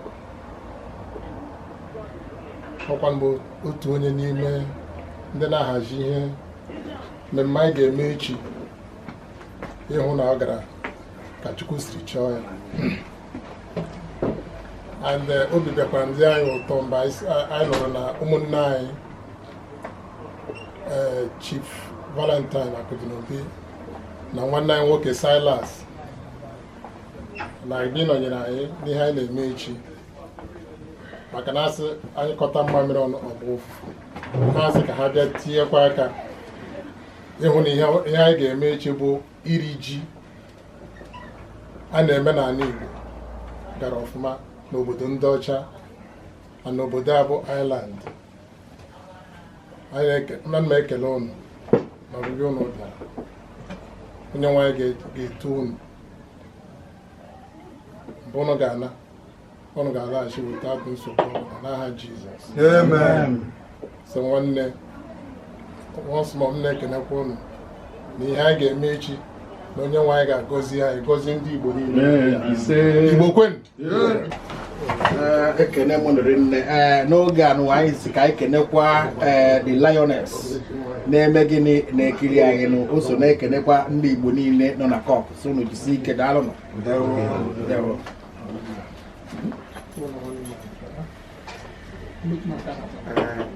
Igbo kwen Igbo kwen Igbo kwen rani afọ m bụ John Obasi. Asị ka m kene nna anyị nwoke bụ Igbo Amaka bịa ịtụ anyị n'ihe anyị na-eme iri ji. Ana m ekele n'ọfọma otu nso bịakwa nọnyere anyị. Unu ga-agakwa Chukwu ga-echekwa unu n'udo. Chekwa tochiche unu bịakwa ebe aka ojikwa chee unu n'ala n'udo. N'afa Jizọs onye nwe. Ebe anyị ekele m maka afọ m bụ Tochukwu Igbango na mba ofesi Naijiria bụ ntakịnta mana abịara m ịgụ akwụkwọ ebe a so abụ m nwata akwụkwọ na mahadum nke a na-akpọ University College Cork. So ihe m na-agụ ebe ahụ abịara m ime ihe ndị bekee kpọrọ Masters of Public Health. So mesolukwanụ nwanne m nwoke Tobi wee bịa ebe a. Sorry, abụ m nwafọ Anambra State, abụ m onye Olumba North, abụ m onye ọgbụ n'Olumba North. Former Agwata. Gịnị chọrọ ịfụ ihe abụ nwanne Tobias ya naanị maka na nwanne ya nwoke na-ekwu ihe ọma gbasara maka ya. Ọ nọ m ka nna nọrọ nka nwanne na obodo a. So ekene Chukwu n'isi ya. Ka m bịakwa n'ebe a na ọ dị ka o nyere m aṅụrị nwanne onwe m o nwekwa ma dịka ama m na ndị Igbo na-eme ife siri ike na mba ofesi Ireland. Adị m surprised nke ukwuu. Adịkwa m happy na ịdị identified. So adịkwa m happy identify with two people, identify ya with ndị Igbo nọ na island, ndị nọ na Cork. At least ọ bụrụ na o nwezie ebe a sị na m belong, ma ọ ga-asị m kedu ebe isi m belong, asị m yes na o nwere ebe m belong, maka ewelugo m ndị Igbo na ebe a dịka nwanne m. At least o nwere ka o si wee dị echi asị na ọsọ chụwara onwe ma ife mebe afụgo m ndị m ga-akọsọrọ, ndị m ga-agbakwuru ụmụnne m si a na-nekwa ka o si wee dị. So afọ ju m nne na-ekenekwa ndị nke asịsị UK wee bịa iji wee kwado ụmụnne m ihe a na-eme na Cork. Ọ bụ unu si bịa ka unu ga-eji wee na ọkpa ama mkpọ unu ihe unu ji bịa ebe anụ a ga-enwekwa n'isi. Ọ bụkwa na echi onwekwa ka unu si wee kuo anyị n'ebe a, ndị n'ebe a ga-azakwa unu oku ka unu si wee zakwa anyị oku. Onye nwe anyị nọnyere unu. Iwolien! Ben! Ngon! Nozon! Ise o! Biko ndị be anyị bụ ndị Igbo, nsogbu na-enwe ebe nọ n'ọwụsọ, biko nụ ka anyị shaka anyị dị ọcha nọ na ngozi nọrọkwa ofu mana na anyị nwawo nwanne, enweghị ihe ga-edifferentiate anyị from other people. Ka anyị dị n'ofu nwe ofu obi nabata ụmụnna anyị gụhụ ga nwanne gị taga ahụ chaka mara otu ị ga-eji napụta ya. Enweghị ihe ọzọ nwere ike ịrị ọnụ. Udo na ọṅụ dịrị ndị Igbo. Ka Chukwu nna dị n'igwe lezie ndị Igbo anya, mee na ihe dum anyị bụ n'uche obi n'ahụ nke Chukwu na nke mmụọ nsọ. Stephen Ogochukwu na-ekene ndị Igbo niile na Cork. Ọ na-asị Chukwu dị n'eluigwe nọnyere ụnụ. Ọ dịla ebe a. Daalụ. Ọ bụrụ ka o si wee je ụnụ anyị ekwutego n'ihe niile, aga m eje ka m jeje ụmụ nwaanyị ese maka na ha na ebe enyi Tobias yes m ịkọwa onye Igbo, kedu onye Igbo? Ndị Igbo ndị ọma, ekelekwa m nwa wezi nne lọlọ. Anyị nọ na island ugbu a na Cork. Echi ka anyị na-eme mmemme iri ji. So ya ka anyị gbakọrọ n'abalị a ka anyị were kwadokwana ya ka o nwee ike daa ụda echi, ka ndị ọcha nọ n'obodo a mara ihe anyị na-eme, ihe ndị Igbo na-eme. Anyị na-eme ihe mesie ya ike. So ọkwa na ihe ha ji gbakọ n'abalị a na nke onye ndu ndị Igbo. So mụ awụ nwunye onye ndu ndị Igbo. Anyị nọkwanụ nke a na-ahazi iri ji. Anyị ekele gị niile, daalụ. Nwanne m nwaanyị biko kọwa ka onye Igbo, kedu onye Igbo? Afa m bụ ihe eji malụ m na be anyị bụ Chinelu.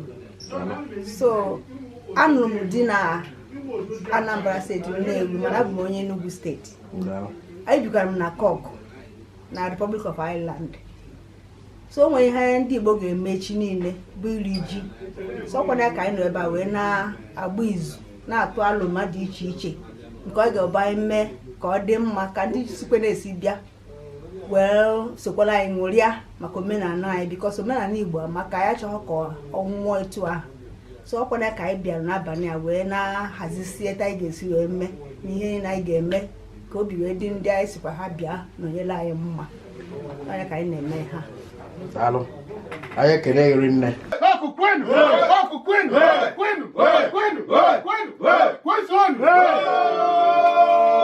Awujo. I will college. Oh, you kwesịrị ịbụ. Cork will college. Nkwere will college. Na Igbo. Na Highland Cork will college. Anyị na-akụziri ndị ọdọ ha na-aṅụrụ.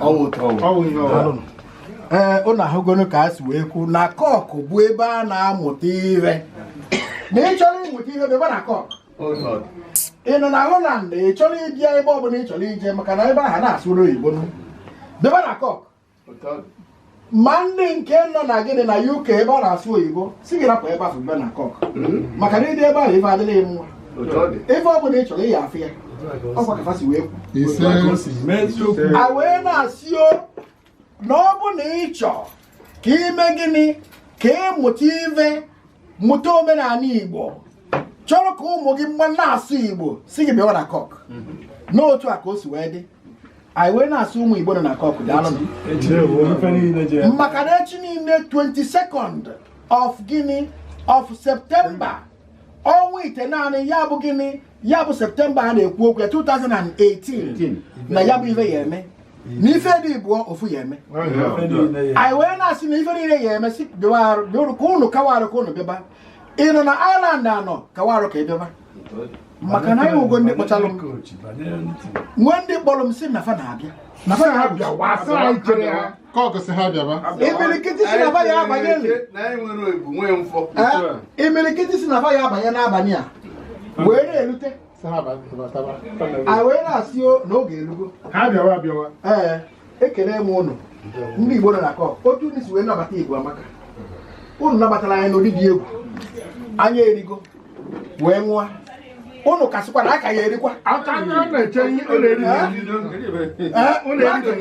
n'aka ya eri anyị wee na-asị ụnụ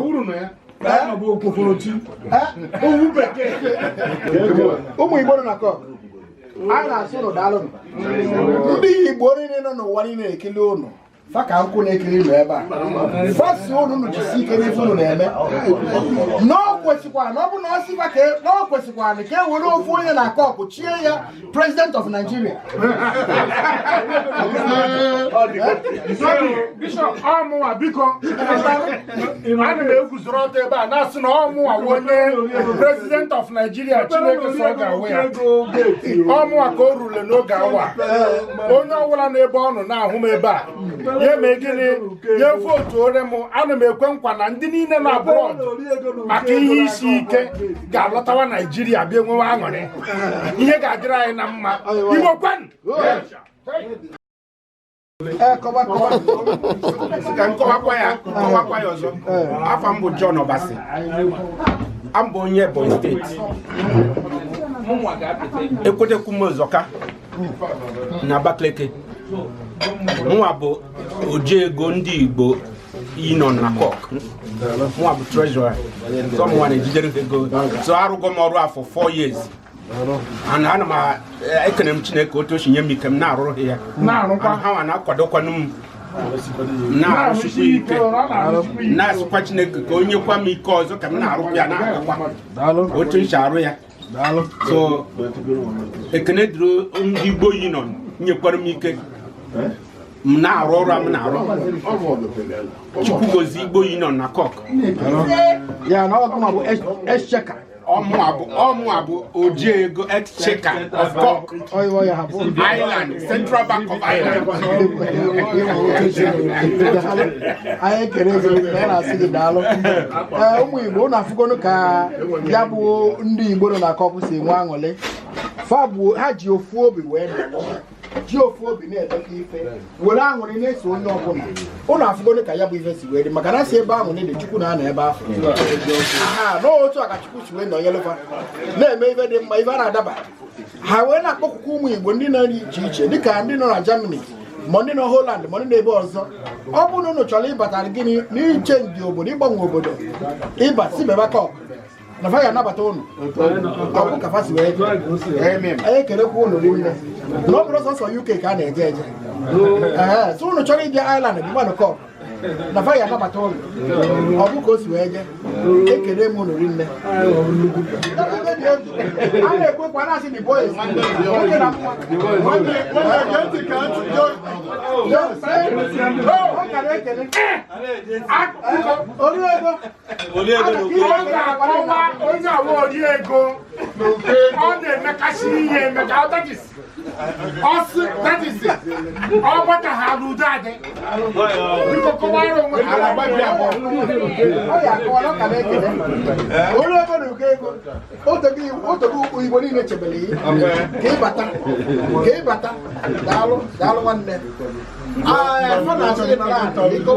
maka na afọ dị mkpa afọgoro gị ime ya daalụ aha m bụ ife awalite ọmaka ọkwa ide atọ nọ Imo steeti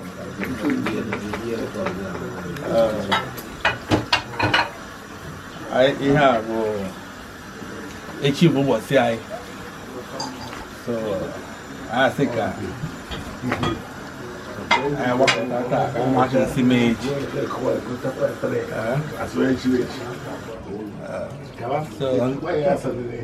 anakwado ndị Igbo niile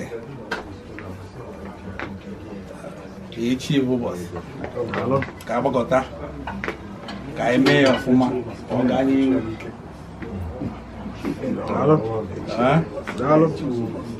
ori ego na ụkọ ego anyị ekene gị Igbo na-ekene gị Igbo si gị nnọọ maka na ka ị batalụ ife agbanwe maka na ndị Igbo si na ebe ọbụla ị nọ na ị na-emebe ihe ọfụma ị na-emekasị mana anyị na-enwe na mana ka ị batalụ ka ife niile gbanwere anyị wee na-asị gị daalụ. Ife anyị na-ayọ bụ Chukwu na-edu ụmụ Igbo niile na Cork Dubai. Ị na-eje gị na-abata abata ya Dubai. Ife ọbụla ị na-eme ya mee gịnị ya nyere ya aka na-edu gị na-eje na-edu gị na-abata ka ọ na-edu gị ka ọ na-edu ụmụ Igbo niile. Anyị wee na-asị gị biko omego biko emekwana ka imefu maka na ka ị na-ewepụta ka Chukwu na-etichi ya ka ị na-ewepụta Chukwu a na-etichi ya bụ ibe. Anyị wee na-asị Chukwu nọnyere gị nọnyere m ezinụlọ ụlọ niile daalụ maka na ka e mere gịnị ka anyị kwuru ka ọrịa anyị na-ekwu Chukwu a na-agọzi ya maka na asị na ọnụ mmadụ bụ ọnụ Chukwu ọ mekwukwara ekwu ị na-ekwuru ana ya bụ ibe a na-adaba iji obiọma ya eme ya bụ ibe obiọma mee gịnị Chukwu ewere obiọma wee gọzie ya. Anyị wee na-asị gị nwanne m nwoke udo dịrị unu niile ụmụ Igbo ndị nọ na Cork a na-asị udo dịrị unu ka unu na-eje dị unu na-abata abata. Anyị wee na-asị ife akwa ihe enwe Chukwu ewere wee gọzie unu.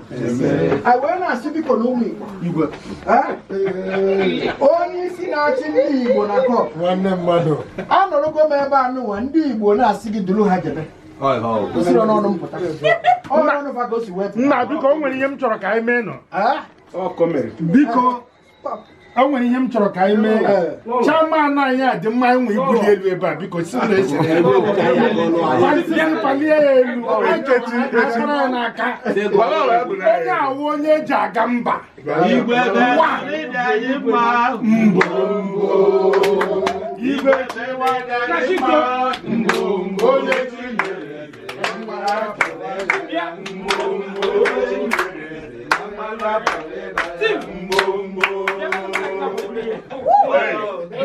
Excuse me, egwu abụ egwu ụmụ nwaanyị. Mgbanye eke nwoke achị ịgụli dede nkwa egwu sigoli achị igwu chama anụ chama egwu sigoli egwu nwoke egwu karaka.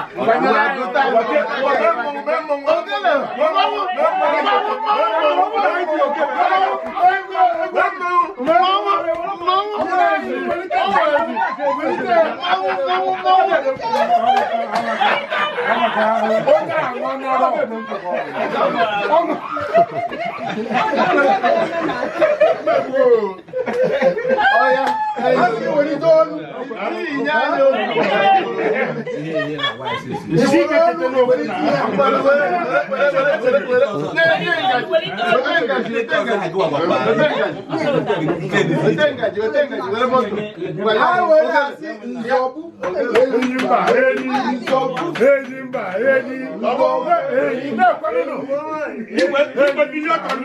nzọgbu enyimba enyi nwoke enyimba nzọgbu nwanyị enyimba enyi nzọgbu enyimba enyimba enyi enyimba enyi awe mmeri enyimba enyi kọkụ nwe mmeri enyimba enyi a ga-emeri enyimba enyi nzọgbu enyimba enyi nzọgbu enyimba enyi oke jaga mba enyimba enyi nzọgbu enyimba enyi nzọgbu enyimba enyi Igbo kwanu Igbo kwanu Igbo kwazo onye sanya na ndụ onye anwụkwa lekwa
ụmụnne anyị ndị nọ na mba anyị na-asụ ụnụ bịawa baa gị na aeroplane na mgbede abalị a bịawa anyị chere ụnụ eche asị ụnụ bịawa ihe oriri na ihe ọṅụṅụ gbọrọ kasa biko bịanụ ka anyị mee omenala Igbo ka anyị gwa ndị nọ na mba ọzọ obodo ọzọ na anyị nwere ebu nwee mfụ Igbo kwanụ onwe ka anyị na-enwe o juru eju enisinu ya toku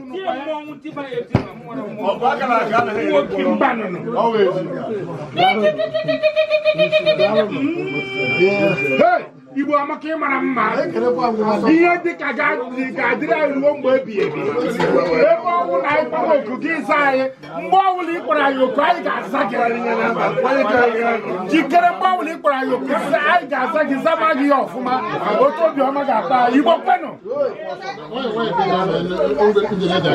ekiri anyị nọ Belgium unu na Amerịka unu nọ US unu nọ Holland ana m asị unu daalụ na ụmụ Igbo maka na gịnị mere dịka otu ụmụnne anyị si wee kwu na ọ bụrụ osiri m n'ọnụ wee pụta si ndị Igbo niile na ọ bụ Cork bụ obi Igbo na diaspora na-enwere ebe ọzọ maka na anyị chere na Liverpool mana a bịaziri m ebe a na wee na-afụ ụmụ Igbo na ha jiri ofu obi wee nọrọ ha anaghị eso okwu unu ga-afụ gịnị ụdị ụtọ ha nwere ụdị obi ha ga-eso onwe ha anyị wee na-asị ụnụ ụmụ Igbo na oge elugo oge unu ga-eji wee mee gịnị wee bịa ka unu bịa kwado ụmụnna anyị n'ihe ọbụla ha na-eme ọ bụrụ na ịbịa godiri zie ozi na fa ga-eme gịnị fa ga-afụ ụnụ ọ bụrụ na onye ego tinyere fa ego maka na gịnị melụ achọrọ m email unu kedu email unu otu email biko email achọrọ m email unu kedu ewe email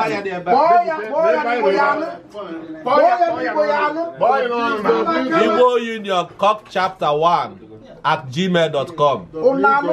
Igbo Union Cork Chapter 1 @gmail.com. Ọ ga-enwetakwuzi anyị na www.igbounioncorkisland.org.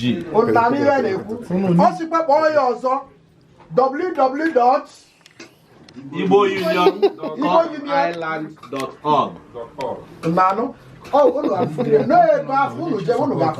Unu jee ebe ahụ unu ga-emegide site ha ozi na ụmụnne anyị ji obiọma wee nọrọ ha na-akwado ụmụ ihe ndị ọzọ dị iche iche na-enyekwara ụmụnne anyị aka ebe ọ dị iche iche mana akwụkwọ na ị chọrọ ịkwado ha ebe ọ bụla ọ bụla ị nweghị ike ịbịa nwụ ha anaghị aya ego mana ebe a na-asị bụ ọ bụ na ihe o si gị n'obi wee pụta tinye n'ofe ife na ha ga-eme gịnị ha ga-eme na Chukwu ya eme gịnị Chukwu ya agọzi gị otu ọbụla isi elu ya maka na ụmụnna anyị ji n'ofe obi wee nọrọ gịnị mere na ihe ọma ga-eme gịnị ga-eso gị ka ị na-eme ife a ekene m nụrụ nne ụmụnne m biko onye unu na n'olu ya bụ nwanne unu nwoke bụ Val Chiwozie m Chukwuemeka Akụndobi Ogbuehi nna ya onye nke na-ewetara unu Igbo amaka ana m asị unu biko dịka otu unu nọ ọ bụrụkwa UK ka m nọ ọ Ireland ka m nọ na Cork ka m nọ na-ekwu okwu a ụmụnne anyị agbalị ka o si wee mee ụnụ anụgo ya anụ nọọ ka o si wee mee na anyị melụ gịnị anyị na ebe anụnwa na-ebu n'ive elu na-akwado ụmụnne anyị na-asị na ọ ga-adịrị ha niile mma dịkwara ma anyị nwa na nwa anyị dịka otu fasi wee kwu na o sekwa nnọnụ wee pụta n'oge ọbụla Igbo maka na-eme ife si kpọọ ọfa na ọ ga-eme gịnị ga-aza anyị okwu ọ bụrụ ka o si wee gaa wee na-asịkwa ụnụ na-enwekwara ndị si ka m kene ụnụ ndị Igbo kọmuniti na London zikwara m ozi zie ụnụ mana n'ụlọ akpọrọfa mana fa ga-esi ozi n'ozi fazili bụ nafa na anyị kene ụnụ niile ụnụ daalụ si ụnụ jisi ike n'ife ụnụ na-eme na ha ka ụnụ n'azụ na mbọsị ọbụla ụnụ ziri fa na ha ga-abịa n'uju ya ekene m ụnụ wee na-asị ụnụ daalụ ụmụnne m ọ bụ ka ọra m n'ọnụ ndị Igbo niile ọ bụ ka ọra m n'ọnụ lotakwanụ dịka ndị ka na-abata abata ụnụ na n'olu ya bụ nwanne ụnụ nwoke bụ Val Chiwozie m Chukwuemeka Akụndobi Ogbuehi nna ya udochiala ndị ụnụ daalụ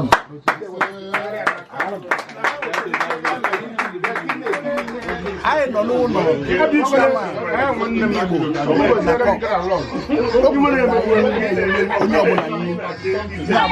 onye afụgo ya bụ mmere ndị ọzọ dị iche iche mgbe na-asịrị mgbe rie nri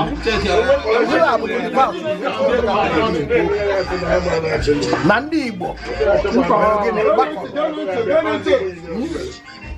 na ndị Igbo gbakọrọ wee na-eme gịnị wee si na fa ga-enye Igbo maka nri na fa ga-enye anyị nri na ka anyị na-eli ka fa wee mere gịnị wee kwuo obiọma soro anyị na-eli nri ụnụ afụgoro ka fa na-enye na-eli nri na-enwe aṅụrị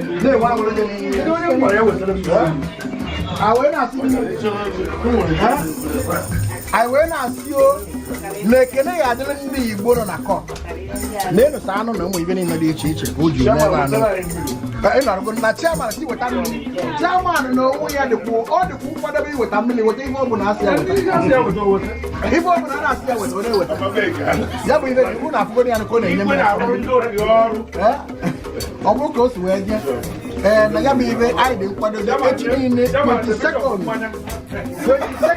of September anyị eme gịnị anyị ya anọ ya bụ echi niile September 2008 a sị chairman ya bishọp mmanya nye ya mmiri ya enwere ya mmanya onye kere ibe nyere ya mmiri ka o nyere mana bishọp chọrọ mmanya n'abalị ya na bishọp na-aṅụrọ